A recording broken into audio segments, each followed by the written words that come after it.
सुगंधा एक गूढ स्त्री होती. त्या घरात एकटीच राहायची. आणि मग सावडीजवळच्या ग्रामपंचायतीच्या ऑफिसात सगळे जमले होते. एरवी कधीही न येणारे मेंबरही आज न चुकता हजर होत आले. रात्रीचे 9 वाजत आले तरी कुणी जाईना. प्रश्नच तसा उभा राहिला होता. अशा प्रकारचा प्रसंग गावावर कधी येईल असं कुणाला स्वप्नातही वाटलं नव्हतं. सगळेजण एका विचित्र तणावाखाली बसले होते. कोणाच्याही तोंडातून एक चकार शब्द निघत नव्हता. थोडंसं खाकरून पाटलांनी विचारलं, "अरे तसं किती वेळ बसून राहायचं? बोला की काहीतरी." "पाटील, एकच मार्ग आहे, समूळ नाश," कोणीतरी म्हणालं. त्यावर पुन्हा सर्व सदस्यांमध्ये बडबड सुरू झाली. "हे बघा, आपसात बोलू नका. हा प्रसंग इतका विचित्र आहे. अशी वेळ आपल्या गावावर पहिल्यांदाच आली आहे. तेव्हा सगळ्यांनी विचार करून काय करायचं ते ठरवा." ग्रामपंचायतीचे एक जुने सदस्य म्हणाले.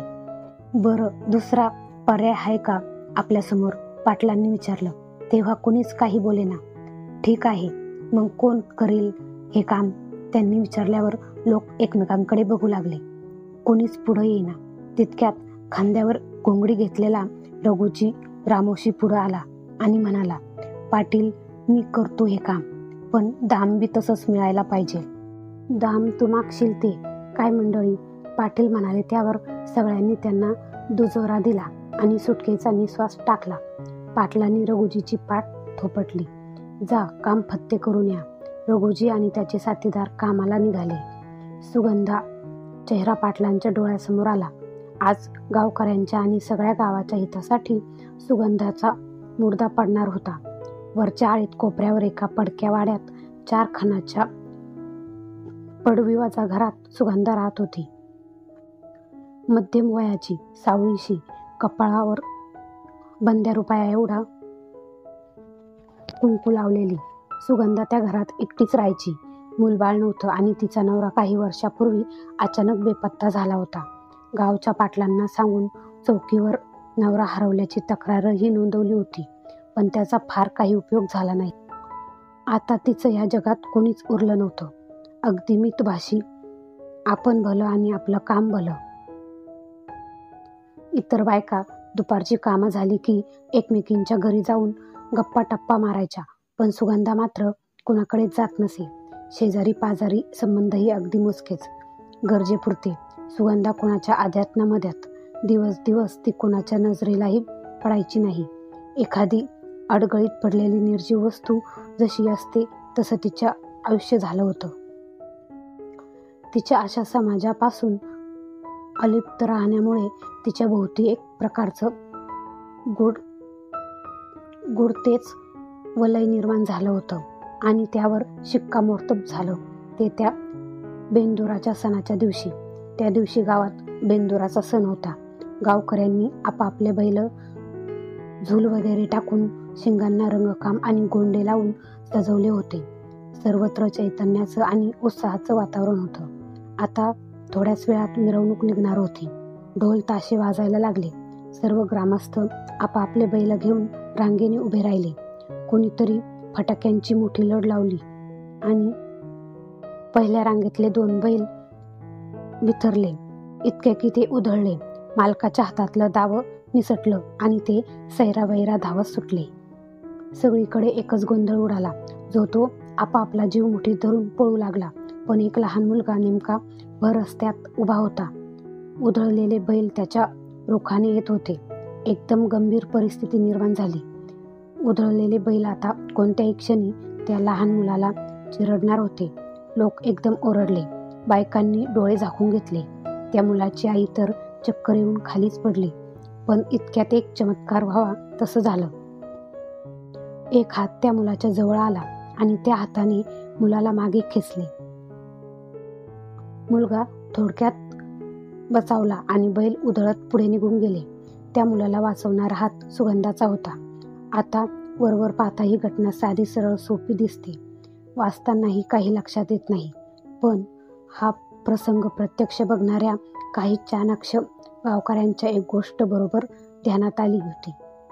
ती ही की सुगंधा आणि त्या मुलामध्ये 20 ते 25 फुटाचं अंतर आणि तिने जागचं न हलता मुलाला वाचवलं होतं. हे कसं शक्य आहे? सुगंधा हात 20 फूट लांबला होता आणि तिने मुलाला वाचवलं होतं. त्यानंतर तिथं एक क्षणही न थांबता सुगंधा निघून गेली आणि त्याच्या तोंडी हीच चर्चा की हे झालंच कसं. त्यानंतर मात्र सगळ्या गावात ही बातमी वाऱ्यासारखी पसरली. जो तो त्या दिवशी जे घडलं त्याबाबत दबक्या आवाजात बोलू लागला. सुगंधाबाबत अनेक वावड्या उठायला लागल्या. कुणी म्हणायचं सुगंधा मध्यरात्री स्मशानात जाताना दिसली होती. कुणी म्हणे सुगंधा आरशात दिसत नाही, तिच्या घरी आरसाच नाही, तिला चेहरा बघायचा झाला तर ती रांजणातल्या पाण्यात बघते. कुणी म्हणे तिनेच आपल्या नवऱ्याला मारून टाकलंय आणि त्याचं प्रेत वाड्याच्या मागच्या आडात टाकून दिलं. कुणी म्हणे चंद्राच्या कलेनुसार तिचा चेहरा बदलत जातो, अमावस्याला ती दिसत नाही, वगैरे वगैरे. यातलं किती खरं आणि किती खोटं हे त्याचं त्यालाच ठाऊक. पण तिच्याविषयी आणि तिच्या वागण्याविषयी लोकांमध्ये संभ्रम निर्माण झाला होता हे मात्र नक्की. लोक तिच्या वाड्याच्या आजूबाजूला फिरकेनाशे झाले. लहान मुलांच्या आया सुद्धा आपलं पोरगं तिच्या वाड्याच्या जवळ जाणार नाही याची काळजी घेऊ लागल्या.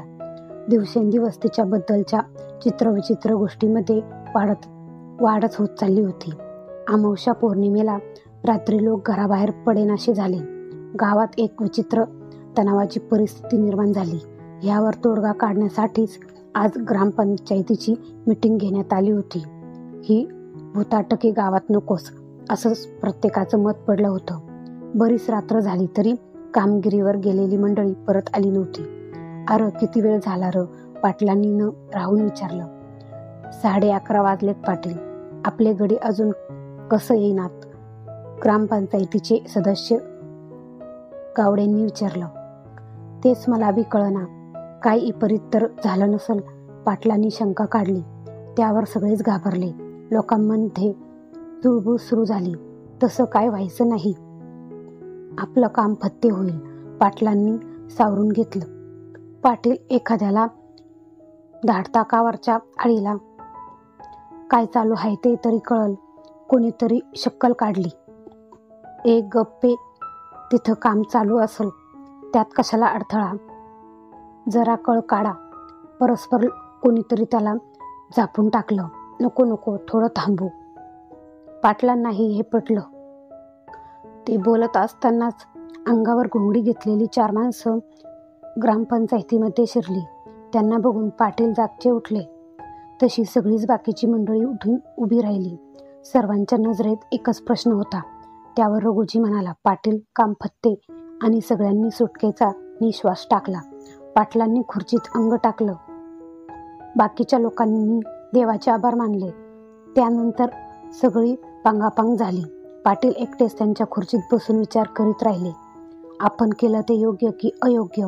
तिला गावातून काढून टाका असं काही जण म्हणाले, पण कोणत्या कारणासाठी काढायचं? आणि हे असं समजल्यावर ती काय करेल सांगता येत नव्हतं. गावात सुगंधासारखी एखादी जिवंत हडळ 4 चौकात बिनदिक्कतपणे कशी राहू शकते? तिला कोणतीही संधी न देता तिचा काटा काढणं गरजेचं होऊन बसलं. पण तसं बघायला गेलं तर सुगंधाचा तसा गावाला कसलाच त्रास नव्हता. ती बिचारी एकटी शांतपणे राहत होती. आपण भलं आणि आपलं काम भलं, तरीही आपण तिला मारून टाकली. कदाचित ती एखादी साधी बाई असेल, निरुपद्रवी. तिचा नवरा गायब झाला तेव्हा आपण तिला मदत केली होती. त्या बदल्यात आपण तिच्याकडे जे मागितलं त्यावर तिने एवढं चिडायला नको होतं. ह्या कानाचं त्या कानाला कळलं नसतं. पण ही बया निघाली मोठी पतिव्रता. या पाटलाच्या मुस्काडीत मारली त्या भवानीनं. बरं झालं काट्यानं काटा काढला. पाटील खुर्चीतून उठू लागले. पण का कुणास ठाऊक त्यांचे खांदे एकदम जड वाटू लागले. कसेबसे ते उठले आणि समोरच्या आरशात सहज त्यांचं लक्ष गेलं. त्यांच्या मानगुटीवर सुगंधा बसली असल्याचं त्यांना दिसलं.